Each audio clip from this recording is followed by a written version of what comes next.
I think we're going to see a massive influx of money into the crypto market again. So if you're trading out there, which one do I go? Where's better? And it's got support from Mike Tyson. Unbelievable pump. Let's see what happens.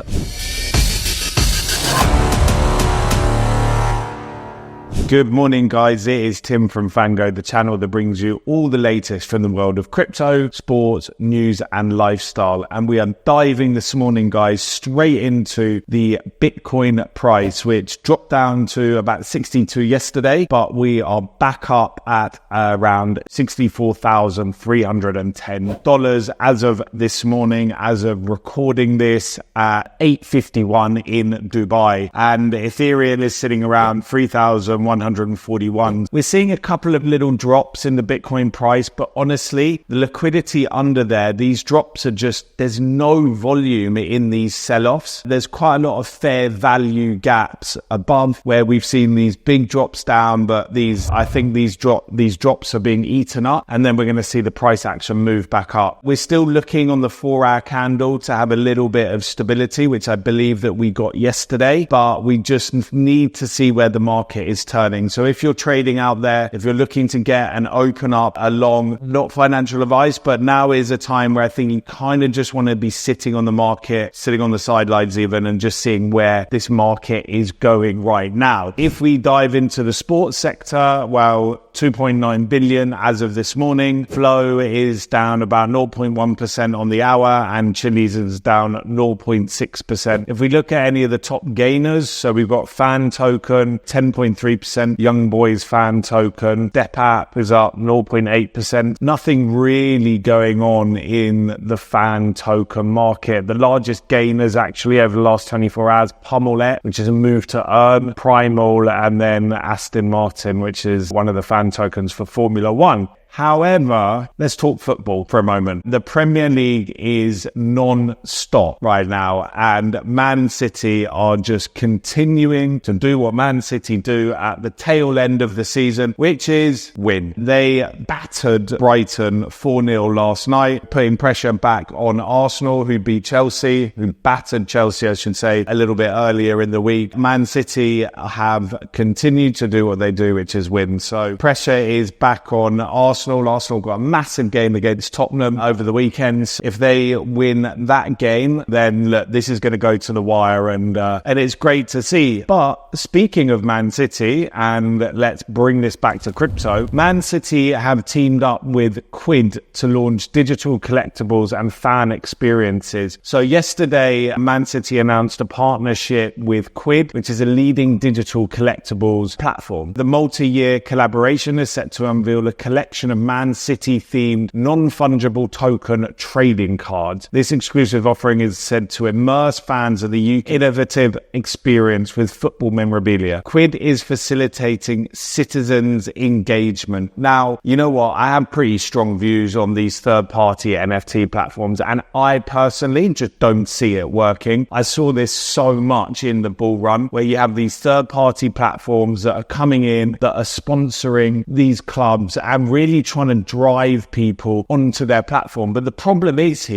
these partnerships cost millions and millions of dollars, and the demand for the NFTs is just not there, and therefore they then run into trouble, and then ultimately they fail on their contracts, and then this leaves a bad taste in the mouth of the fans, of the club, and then ultimately the third-party platform doesn't really go anywhere. Now, I'm not saying this is going to happen here, but what I am saying is, I mean, look, these football clubs are businesses. It's a weird way for them to say, look, Quid will be the exclusive platform for fans to acquire these one-of-a-kind digital assets, unlocking a host of special benefits, including merch, hospitality tickets, and unforgettable experiences. So look, Man City have a fan token that offers this. Now they have a third-party NFT platform. They've done NFTs in the past, and what I'm going to talk about in a minute is they've also got OKF, who just launched an NFT campaign. I think this is super confusing for sports fans. fans. Now, if this was just standalone, then okay, I can understand that. But yeah, it's a little bit confusing for me as why Man City have done this, but they've done it. And as I said, this is the platform, Quid. This is what it looks like. I haven't looked into it too much, but yeah, there's no NFTs really here to purchase right now. So let's see what happens. And then, as I mentioned, Quid got announced yesterday on the 25th. But then 3 days ago, Man City and OKX launched NFT kits. So it's called Unseen Shirts, Unseen City Shirts, feature shirts redesigned into digital collectibles that fans can mint on the OKX app. Now, I'm a big fan of free-to-claim NFTs. McLaren have done it, Manchester United have done it, and it really works. I like the way that Man City have done this. But again, you're now asking, in the space of a week, you put two products out that are relatively similar on two different platforms. It's going to confuse your sports fans. It's going to confuse any fan, to be honest. Which one do I go? Where's better? I think, again, there's going to be similar rewards within this, and you've got different kind of rare, classic rare, ultra rare, depending as fantasies. Fans have a chance to win prizes such as limited edition physical versions of specially designed football shirts. Look, this is something that we've been talking about. I love the concept, but I just feel it's weird to then announce Quid at the same time. Let's see what they say. I mean, Man City and OKX obviously have a massive partnership. I think they've renewed their partnership recently for 70 million. Let's see, but it kind of feels weird. You've got two sponsors that are now trying to compete against each other for the NFT market, which is pretty small from your user fan base. On to the next story. Ready to fight. Now look, this is really, really well backed and really, really well executed so far. Launch of a coin called RTF. It's actually launched, as I understand it, by one of the biggest boxers in the world at the moment. Obviously, Mike Tyson and Usyk. Alexander Usyk, I believe, is the leader of or the owner of this company. Forgive me if I'm wrong there. But they've brought in some big boxers, some big people behind it. I know that they're launching their token. I believe they're launching their token in a couple of days. I think it's around the 30th that they're launching. So yeah, the project was founded by Usyk, and it's got support from Bridges, from Mike Tyson. They're saying RTF is not another blockchain project. It represents a monumental shift towards digitalizing boxing industry, making mass adoption of Web3 technology a tangible reality. The team observed the project gaining momentum as the investment round closes swiftly, reflecting the community's excitement and belief in the RTF's futures. Super, super interesting to see what they're doing here. Keen to watch where this goes. This, for me, is one of the first sports projects that I feel has been executed from a launch perspective pretty well, and has got some really good hype. Really excited to see where this goes, and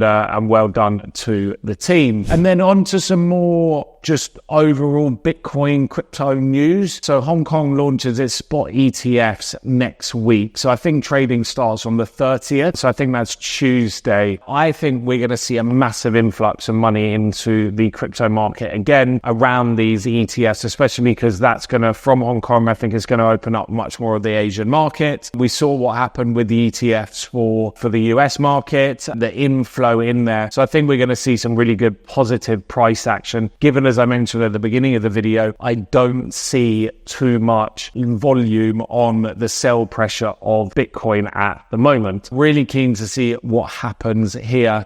And one final story for you guys, which is quite an interesting one. So Hedera HBAR, which actually announced a partnership over in the Middle East and Saudi Arabia recently, they had an unbelievable pump on the 24th of April. They went all the way up to nearly 18 cents. I think actually they went from 0.8 cents all the way up to 18 cents, about 85%. Over nearly 100%. However, this was on the news that they had formed a relationship with Blockrock. Now, as you can see, the price went all the way up to 18 cents or so, and now it's come back down to about 11 cents. But what we can see is that HBAR basically, and somehow there was some press announcements that came out in the public that HBAR had formed a relationship with Blockrock. And then Blockrock have then come out and said, we'll communicate directly with the public on the evolution of our digital asset strategy, the spokesperson said. But basically, Blockrock has no commercial relationship with HBAR, nor has Blockrock selected HBAR to tokenize any Blockrock funds. Unbelievable pump. So good if you're holding that, and then if you sold that as well. Bad if you bought into that fake bit of news. Anyway, guys, guys, that is it from me. Have a beautiful Friday. Please, if you can like the video, if you can subscribe, if you can comment, it helps me out, it helps the channel out,